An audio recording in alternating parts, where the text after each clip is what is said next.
Hello everyone. Home education में आप सभी का स्वागत है। तो दोस्तों, आज का जो हमारा टॉपिक है वो है हमारा क्लास 7 का मैथमेटिक्स का प्रैक्टिस सेट 6 और प्रैक्टिस सेट 7। आज हम ये दो एक्सरसाइज कंप्लीट करने वाले हैं और इसी के साथ ये चैप्टर भी आज हम पूरा कंप्लीट करने वाले हैं। लेकिन प्रैक्टिस सेट 6 और प्रैक्टिस सेट 7 को अगर आपको अच्छे से समझना है तो आपको सबसे पहले प्रैक्टिस सेट 1 से लेके तो प्रैक्टिस सेट 5 तक अच्छे से वीडियो देखना होगा, उसको समझना होगा। और इसकी वीडियो मैंने ऑलरेडी हमारे चैनल के प्लेलिस्ट में अवेलेबल करवा के दी है, तो आप लोग वो अच्छे से देखिए। उसके बाद आप लोग प्रैक्टिस सेट 6 और प्रैक्टिस सेट 7 को अच्छे से देखिए। तो दोस्तों, आज का जो हमारा टॉपिक है, देखिए यहाँ पे। तो सबसे पहले यहाँ पे आपको एक डायग्राम दी है और यहाँ पे बोला गया है कि write the names of pairs of congruent line segment use divider to find name. मतलब आपको यहाँ पे क्या करना है कि जो लाइन सेगमेंट होती है उसकी पेयर बनानी है। अभी पेयर कौन सी होंगी? पेयर वो होंगी जो एक समान होंगी, मतलब सेम होंगी, राइट। तो पेयर कैसे डिसाइड करेंगे हम? तो यहाँ पे तो आप लोग देख सकते हैं कि एक यहाँ पे अलग अलग लाइन सेगमेंट दिए, जैसे कि G D, G R, G B, G N, G C, G E. ये सारे क्या कहलाएंगे? यहाँ पे लाइन सेगमेंट कहलाएंगे। अभी लाइन सेगमेंट की पेयर हम कैसे डिसाइड करेंगे कि इसके साथ यही कॉन्ग्रुएंट में आएंगे? तो यहाँ पे आपको क्या करना है, यहाँ पे सबसे पहले आपको डिवाइडर लेना है। डिवाइडर मतलब आपको पता है ना, जो हम चॉप, जिसको हम चॉप बोलते हैं, वो आपको यूज़ करना है। अभी डिवाइडर से क्या करना है आपको? तो डिवाइडर से आपको सबसे पहले आपको डिवाइडर से क्या करना है? सबसे पहले आपको डिवाइडर का जो ये जो पॉइंट है, ये आपको यहाँ पे रखना है, जी पॉइंट पे रखना है। और जी से आपको यहाँ पे, जैसे कि ये वाला बी है, यहाँ पे आपको क्या करना है? इसको मेजरमेंट करना है। फिर मेजरमेंट करने के बाद इसको आपको क्या करना है? जो आपकी स्केल है, जैसे कि यहाँ पे हमारे पास स्केल है, तो इसको आपको क्या करना है? इसको यहाँ से मेजरमेंट करना है। यहाँ से 0 सेंटीमीटर से आपको एक मेजरमेंट करना है, ठीक है। तो यहाँ पे जितना भी मेजरमेंट आया, सपोज यहाँ पे अगर जीबी की जो मेजरमेंट है वो है 2.5 सेंटीमीटर। कितनी? 2.5 सेंटीमीटर। तो वही अगर आपने यहाँ पे जीसी का अगर आपने लाइन सेगमेंट को मेजरमेंट किया सेम प्रोसेस से, तो यह इसका भी अगर 2.5 सेंटीमीटर आ गया, तो ये पेयर क्या कहलाएंगी? ये पेयर कहलाएंगे हमारी कॉन्ग्रुएंट पेयर कहलाएंगी। और वही आपको यहाँ पे लिखना है, segment GB is congruent to segment GC। Okay, ये हो गई हमारी फर्स्ट पेयर। अभी सेम प्रोसेस से आपको क्या करना है? यहाँ से लेके तो यहाँ तक, मतलब GN का अगर निकालना है आपको, तो यहाँ पे आपने मेजरमेंट की। ओके, अभी इसकी मेजरमेंट करने के बाद आपको पता चला कि ये 2.3 सेंटीमीटर की है, राइट। ये 2.3 सेंटीमीटर की है। इसके बाद आपने सारे चेक किए, GD चेक किया, सपोज ये आ गई 2.4 सेंटीमीटर। तो ये दोनों के पेयर कहलाएगी क्या? नहीं कहलाएगी। फिर हम आएंगे GR पे, इसका कहलाएगा इसका आएगा 2.3 सेंटीमीटर। मैं ये जस्ट अज्यूम कर रहा हूँ, लेकिन इसको आपको निकालने के लिए आपको क्या करना पड़ेगा? आपको चॉप का यूज़ करके इसको प्रॉपरली मेजरमेंट करना होगा, ठीक है। अभी सपोज इसका आ गया 2.3 और इसका भी आ गया 2.3, तो GN और GR ये एक पेयर बन सकती है, जैसे कि segment GN is congruent to segment GR। Segment GR ये बन गया हमारी सेकंड पेयर। ये भी हमारी आ गई 2.3 सेंटीमीटर और ये भी आ गई हमारी 2.3 सेंटीमीटर। मतलब यहाँ पे 2.3 के आपको 4 दिखाई दिए, तो यहाँ पे आपका एक पेयर बनेगा एक और, segment GD is congruent to segment GE। Okay, और एक और पेयर बन सकती है, segment GD is congruent to segment GR। ठीक है, इस तरह आपकी क्या बनेंगी? यहाँ पे पेयर बनेंगी। लेकिन याद रहे, ये जो पेयर आपको बनाना है, ये आपको टेक्स्ट बुक पे जो डायग्राम दी है उसी के ऊपर से आपको क्या करना है? डिवाइडर का यूज़ करके वहाँ पे मेजरमेंट लेनी है, और तब जाके आपको जो ये 4 सेगमेंट दिए वो आप यहाँ पे लिखना पड़ेगा, ठीक है। तो इसी के साथ ये वाला फर्स्ट क्वेश्चन सॉल्व हो गया है। अभी हम बात बढ़ते हैं क्वेश्चन नंबर 2 की तरफ। तो दोस्तों, अब यहाँ पे देखिए, इस क्वेश्चन में क्या बोले आपको? On the line below the distance between any two adjoint point shown on it is equal, hence fill in the blanks. यहाँ यानी कि यहाँ पे क्या बोला कि यहाँ पे आपको एक लाइन सेगमेंट दी है, यहाँ पे आपको कुछ पॉइंट्स दिए, ओके, जैसे Q P Z Y X W A B C, ये सारे आपको क्या दिए? पॉइंट्स दिए। अभी यहाँ पे क्या बोला है आपको, आपको सेगमेंट ए बी ये कौन से सेगमेंट के साथ कॉन्ग्रुएंट है वो यहाँ पे ब्लैंक में आपको क्या करना है, फिलअप करते जाना है। जैसे कि यहाँ पे सेगमेंट ए बी दिया है, ओके, सेगमेंट ए बी दिया है, ए बी कहाँ पे, तो ये सेगमेंट ए और बी है।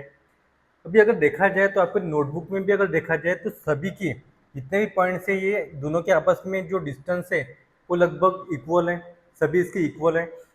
तो सेगमेंट ए बी जो है, ए बी, इसके लिए आप कोई भी एक सेगमेंट लिख सकते हो। जैसे कि यहाँ पे ए बी है तो आप ए डब्ल्यू भी लिख सकते हो, डब्ल्यू एक्स भी लिख सकते हो, ई एक्स वाई भी लिख सकते हो, Y Z, Z P, P Q भी लिख सकते हो, बी सी भी लिख सकते हो, मतलब इक्वल आने चाहिए कॉन्ग्रुएंट। अभी जैसे कि यहाँ पे ए बी का डिस्टेंस दिया है तो मैं यहाँ पे सेगमेंट क्या लिखूंगा, तो मैं यहाँ पे सेगमेंट लिखूंगा ए डब्ल्यू, ठीक है, यहाँ पे मैं लिखूंगा सेगमेंट ए डब्ल्यू। अभी यहाँ पे देखिए सेगमेंट ए पी बोला गया है, segment A sorry segment A और पी, तो यहाँ पे डिस्टेंस देखिए सेगमेंट ए और पी के बीच में कितने पॉइंट्स आ रहे हैं, 1 2 3 और 4 पॉइंट्स आ रहे हैं। तो आपको ऐसे दो पॉइंट्स पॉइंट्स लेना है जिसके बीच में भी 4 पॉइंट्स आए। जैसे कि आप यहाँ अगर आपने यहाँ पे क्यू लिया तो ये 4 पॉइंट्स है, 1 2 3 4, तो डब्ल्यू आप क्यू डब्ल्यू भी ले सकते हो। इसके बाद आप जेड बी भी लिख सकते हो, उसके बाद आप वाई सी भी लिख सकते हो, ओके, ये सारे पॉइंट्स कहला सकते हो। जैसे कि यहाँ पे डब्ल्यू के बाद आप पी क्यू भी लिख सकते हो, तो यहाँ पे सेगमेंट ए पी है, ए पी है तो मैं यहाँ पे लिखूंगा क्यू क्यू डब्ल्यू, यहाँ पे मैं लिखूंगा, अभी ए पी लिखा है ना तो आप हम लिखेंगे डब्ल्यू क्यू, यहाँ पे सेगमेंट आएगा डब्ल्यू क्यू आएगा। अब यहाँ पे देखिए segment A C, segment A और सी, सेगमेंट ए और सी के बीच में सिर्फ एक ही पॉइंट है, तो आप सेगमेंट, तो आप भी ऐसे दो पॉइंट चूज कीजिए जिसके बीच में भी एक पॉइंट का डिस्टेंस हो। जैसे कि यहाँ पे ए सी है तो आप बी डब्ल्यू भी लिख सकते हो, उसके बाद आप ए एक्स भी लिख सकते हो, डब्ल्यू वाई भी लिख सकते हो, एक्स जेड भी लिख सकते हो, जेड क्यू भी लिख सकते हो, ये सारे पॉइंट्स आप ले सकते हो। तो हम कोई भी आप अपने मन से पॉइंट चूज करो, जैसे कि मैं यहाँ पे एक्स और जेड चूज करूँगा, एक्स और जेड चूज करूँगा, उसके बीच में भी एक ही पॉइंट आ रहा है तो उसी हिसाब से हम करेंगे। अभी यहाँ पे ए सी बोला गया है तो हम भी यहाँ पे जेड एक्स की तरह जाएंगे, सेगमेंट जेड एक्स। सिमिलरली अभी यहाँ पे देखिए सेगमेंट बी वाई, बी और वाई, ओके, अभी बी और वाई तक के जो डिस्टेंस है उसके बीच में भी कितने पॉइंट्स है, 1 2 3 पॉइंट्स आ रहे हैं बीच में। तो आप भी ऐसे दो पॉइंट चूज करो जिसके बीच में भी 3 पॉइंट है। जैसे कि हमने यहाँ पे सपोज सी चूज किया तो 1 2 3 यानी कि सी एक्स हो गया एक पॉइंट। उसके बाद अगर आपने बी चूज किया तो ये तो ऑलरेडी है, तो यहाँ पे ए और जेड भी ले सकते हैं आप, डब्ल्यू और पी भी ले सकते हो, एक्स और क्यू भी लिख सकते हो। तो आप अपने मन से कोई भी एक ले लो, तो मैं यहाँ पे एक्स और क्यू ले रहा हूँ, तो यहाँ पे मैं एक्स और क्यू का सेगमेंट लूँगा। उसी तरह यहाँ पे सेगमेंट वाई क्यू है, वाई और क्यू, वाई और क्यू के बीच में कितने पॉइंट्स है, तो 2 पॉइंट्स का डिफरेंस आ रहा है यहाँ पे। तो इसी की तरह आपको यहाँ पे ऐसे 2 पॉइंट चूज करना है जिसके बीच में भी 2 पॉइंट्स आए। जैसे कि यहाँ पे देखिए पी एक्स ले लिया हमने, जेड डब्ल्यू भी लिख सकते हो आप, वाई ए भी ले सकते हो, एक्स बी भी लिख सकते हो और डब्ल्यू और सी भी लिख सकते हो, ठीक है। यहाँ पे हम चूज करेंगे डब्ल्यू और सी, डब्ल्यू और सी।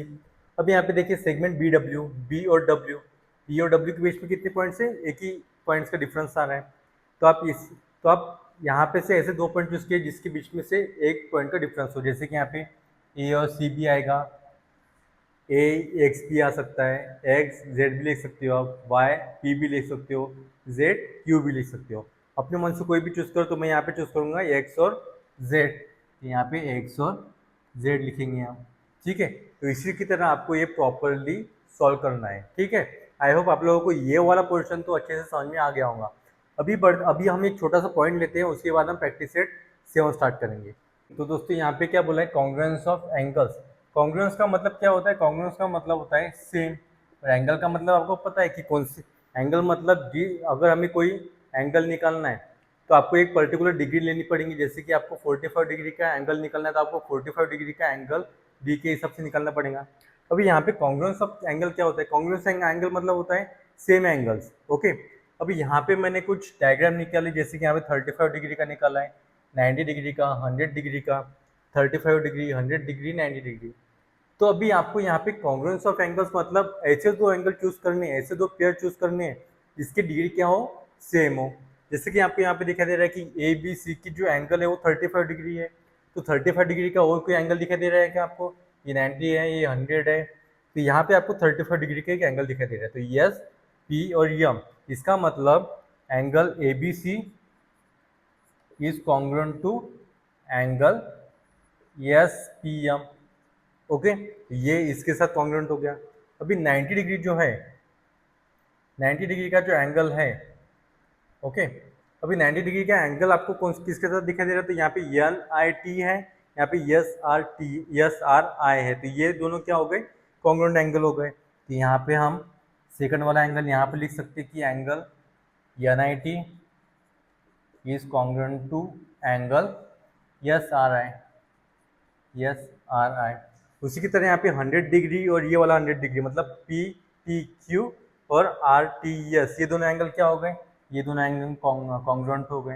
ये angle P T Q is congruent to angle R T S. Okay, ये इस तरह आपको करना है। और यही जो हमने आज अभी पॉइंट लेकर लिया है, वही आपको प्रैक्टिस सेट 7 में भी आपको क्या करना पड़ेगा? सिर्फ आपको आइडेंटिफाई करना पड़ेगा कि कौन सा एंगल किसके साथ कॉन्ग्रुएंट है और उन दोनों को आपको क्या करना है? एक पेयर में लिखना है। तो चलो हम प्रैक्टिस सेट 7 कर देते सॉल्व। तो दोस्तों यहाँ पर आप लोग देख सकते हो, यहाँ पे क्या बोला है? Right the names of pairs of congruent angle. जैसे कि हमने पिछले पॉइंट पे लिखा था आपको कॉन्ग्रुएंट एंगल निकालने। अभी यहाँ पे देखिए एक डायग्राम दी है, राइट। अभी यहाँ पे ए बी सी और यहाँ पे 45 डिग्री का एंगल, यहाँ पे 30 डिग्री का एंगल, उसी तरह यहाँ पे सेपरेट कुछ एंगल्स निकाले, 90 डिग्री का, 45 डिग्री का, 30 डिग्री का। ओके, तो आपको इस फिगर को ऑब्जर्व करना है। ओके, और ये इस फिगर को भी ऑब्जर्व करना है। अभी यहाँ पे आप सबसे पहले जो एंगल दिया है वो कितना डिग्री का दिया है? 90 डिग्री का। अभी सेम फिगर आपको यहाँ पे कहाँ पे दिखाई दे रही है?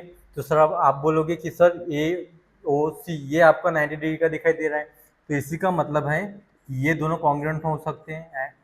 ए O C is congruent to triangle P Q R, angle P Q R. Okay, अभी सेकंड एंगल अगर फॉर्म हुआ है, सेकंड एंगल कितने डिग्री का दिया है? 45 डिग्री का। तो यहाँ पे 45 डिग्री का आपको कौन सा दिखाई दे रहा है? तो आप बोलोगे कि सर ए ओ बी ये 45 डिग्री का हमें दिखाई दे रहा है, तो ऑब्वियसली ये A O B S R T के साथ क्या कहलाएगा? फिर कॉन्ग्रुएंट कहलाएगा। तो यहाँ पे आप लिखोगे angle A O B is congruent to angle T S R, T S R. Okay, अभी थर्ड एंगल जो थर्ड पेयर जो फॉर्म होंगी, अभी यहाँ पे आप लोग देख सकते हैं यहाँ पे कितने डिग्री का एंगल है? 30 डिग्री का एंगल है। तो यहाँ पे 30 डिग्री का एंगल कौन सा दिखाई दे रहा है आपको?